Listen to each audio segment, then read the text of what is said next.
Sermon 113 de saint Augustin, les richesses d'iniquité. Luc chapitre 16, verset 9.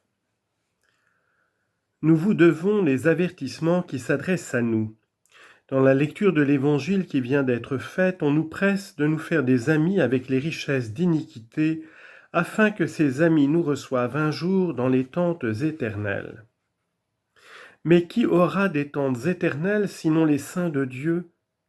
Et quels sont ceux qu'ils y recevront, sinon ceux qui pourvoient à leurs besoins et leur donnent avec joie ce qui leur est nécessaire ? Rappelons-nous le jugement suprême. À ceux qui seront à sa droite, le Seigneur dira en effet, « J'ai eu faim et vous m'avez donné à manger. » Et le reste que vous savez. Et comme ils lui demanderont à quel moment ils ont pu lui rendre ses services, chaque fois leur répondra-t-il que vous l'avez fait à l'un de ces plus petits d'entre les miens, c'est à moi que vous l'avez fait. Ce sont ces plus petits qui reçoivent dans les tentes éternelles, et le Seigneur le fait entendre soit aux hommes de sa droite qui ont pratiqué la charité, soit aux hommes de sa gauche qui ont refusé d'en accomplir les devoirs. Qu'ont obtenu cependant, ou plutôt qu'obtiendront les hommes de la droite, qui s'y sont montrés fidèles ?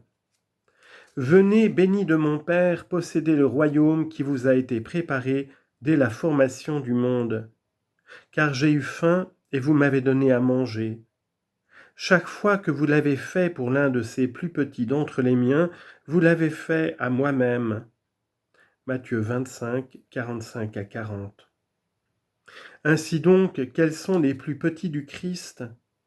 Ce sont ceux qui ont tout abandonné, qui l'ont suivi et qui ont distribué aux pauvres tout ce qu'ils avaient, afin de servir Dieu sans aucune des entraves du monde et de prendre leur essor sans être arrêtés par aucune des charges que porte le monde et comme s'ils avaient des ailes. Voilà ceux que le Christ appelle ses plus petits. Pourquoi ce nom ? Parce qu'ils sont humbles, parce qu'ils ne sont ni fiers ni orgueilleux. Pèsent néanmoins ces petits, quel poids de mérite. Pourquoi dire encore qu'il faut s'en faire des amis avec les richesses d'iniquité ? Que signifie richesse d'iniquité ? Mammona iniquitatis. Mammona est une expression qui n'est pas latine mais hébraïque, et l'hébreu touche à la langue punique. Ces deux idiomes ont beaucoup d'analogies. Le mot punique mammon signifie gain, et le mot hébreu mammona veut dire richesse, en sorte que la pensée de notre Seigneur Jésus-Christ est bien celle-ci, faites-vous des amis avec les richesses d'iniquité.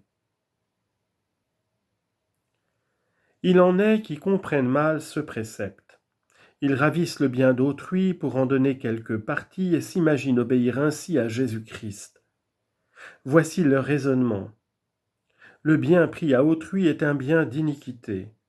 En donner surtout aux saints dans l'indigence, c'est se faire des amis avec ce bien d'iniquité. Redressez une telle interprétation, ou plutôt effacez-la complètement de votre cœur.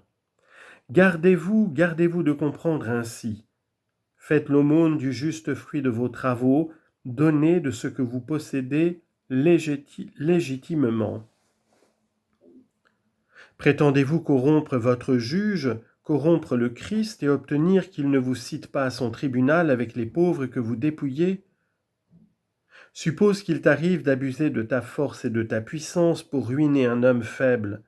Suppose que cet homme comparaisse avec toi devant un juge quelconque de la terre, devant un homme revêtu de quelque puissance judiciaire, et qu'il veuille soutenir sa cause contre toi. Si pour obtenir une sentence favorable, tu donnais au juge une portion de la dépouille enlevée à ce pauvre, franchement, l'estimerais-tu ? Il aurait prononcé dans ton intérêt, telle est toutefois la puissance de la justice, que tu le mépriserais toi-même. Garde-toi donc de te représenter Dieu sous ses traits, de placer dans le sanctuaire de ton cœur une idole semblable. Ton Dieu n'est pas ce qu'il t'est interdit d'être toi-même. Tu ne voudrais pas juger de la sorte, tu veux que la justice préside à tes arrêts. Malgré ses bons sentiments, ton Dieu est encore meilleur que toi, il ne te cède en rien, il est plus juste, il est la source même de la justice. Si tu as fait du bien, c'est à lui que tu le dois, si tu as répandu de bonnes idées, tu les as puisées en lui. Quoi, tu estimes le vase à cause de ce qu'il contient, et tu méprises la source où il se remplit? Gardez-vous donc de faire des aumônes avec les exactions et l'usure. Je parle ici à des fidèles, je m'adresse à ceux qui reçoivent de nous le corps du Christ. Craignez et corrigez-vous, ne m'obligez pas à dire bientôt « c'est toi et c'est toi le coupable ». Si pourtant je dénonce ainsi, vous ne devrez pas, je crois, vous irriter contre moi, mais contre vous, pour vous corriger. C'est ainsi qu'on doit entendre ce passage d'un psaume « Fâchez-vous et gardez-vous de pécher ». Psaume 4, verset 5. Je consens que vous vous fâchiez, mais pour éviter le péché.